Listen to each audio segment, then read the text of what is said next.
Wanderlost vlog, episode 2, doing it from a tent, and I'm going to tell you why in 1 minute. But first, let's see how much of a problem it was to build this thing. We're going to build a tent.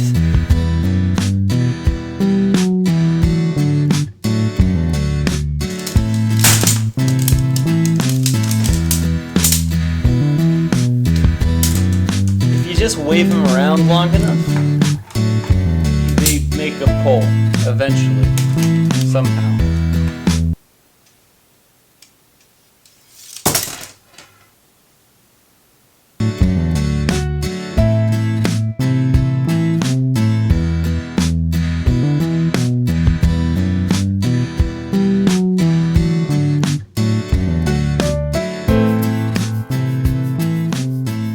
This tent is actually a recent purchase.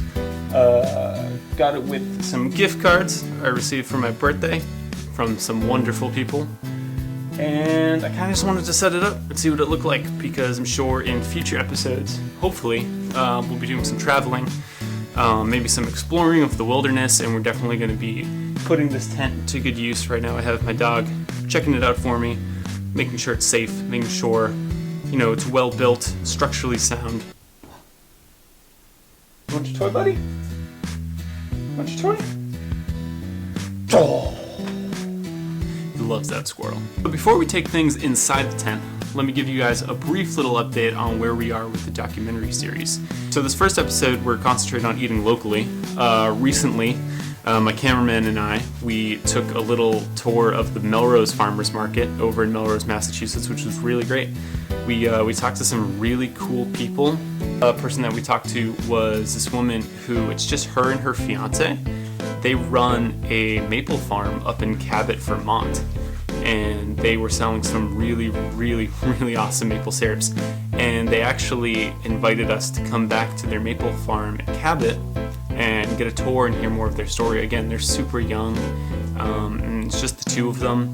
And she said something really interesting. She said that they thought about hiring someone to go sell their products at the farmers markets, but they want to still do it themselves because they really want to emphasize their values and their small business and what they're all about, and them being there in person is the best way that they can do that, which I thought was really, really, really interesting. We're definitely going to try and talk to a couple inner city community gardens.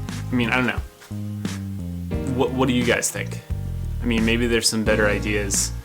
Maybe there's some other ways that people living on a budget can eat locally.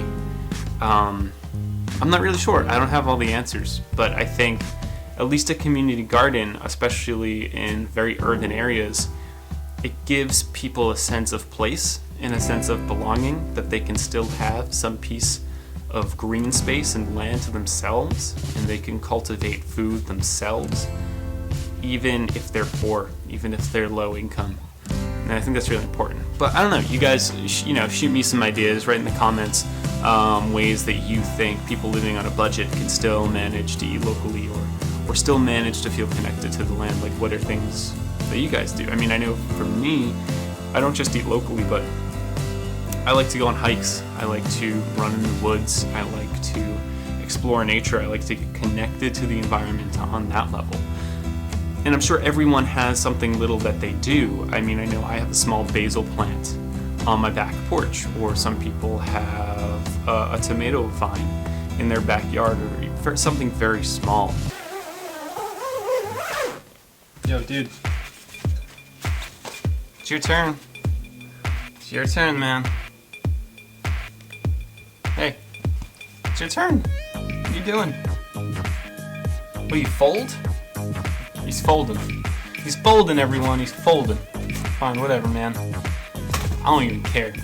I'm realizing it's a little bit cramped. But you know what? I still dig it. I think it'll work. I think it'll do us some good. This probably isn't the best place for like a club. Oh, he's booking it. He's leaving. Bye, dude. I just got left. I just got stood up. That's all he does. He just comes in the tent, says he's gonna spend the night, walks out to go work or something. Believe him. Believe him for a second. I just realized my microphone was hanging. Left me. Probably not picking up the best audio down there. Yeah, just gonna throw this bag on. What's nice about this tent is it has windows, kinda. To sleep here tonight, actually. I mean, this is kind of my favorite room in the place. I've always wanted to just stay here.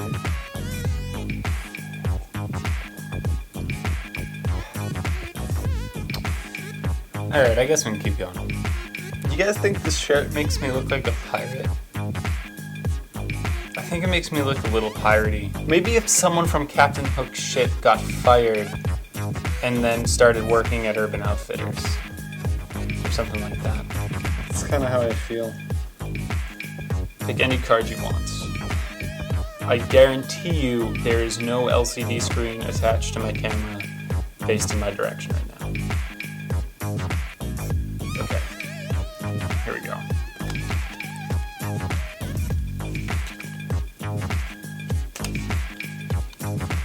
Was this your card? Bet it was, because that's the magic of Vistaprint. Vistaprint for all your logo and professional needs. Again, they're not paying me to do that at all. I'm just really happy with my service. So once again, thanks Vistaprint, making this guy seem a little bit more professional as he does a video from his tent in his apartment.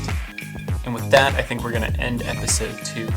But before we go, before we depart, and I have to say my sorrowful goodbye, I'm gonna play you guys a little tune to say farewell and share a little bit of myself with you.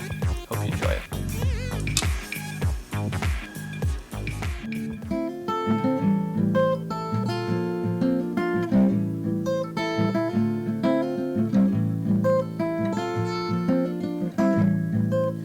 Don't waste your time waiting in long lines. Don't you see that life is short and it's time for feeling fine? So come on, pour another glass.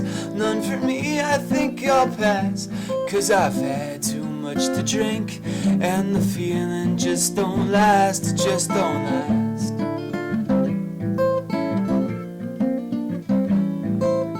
Oh, now it's time we opened up our eyes, because this world is beautiful, but we're all our own demise, and it's a shame, don't you see? There's so much more than you and me.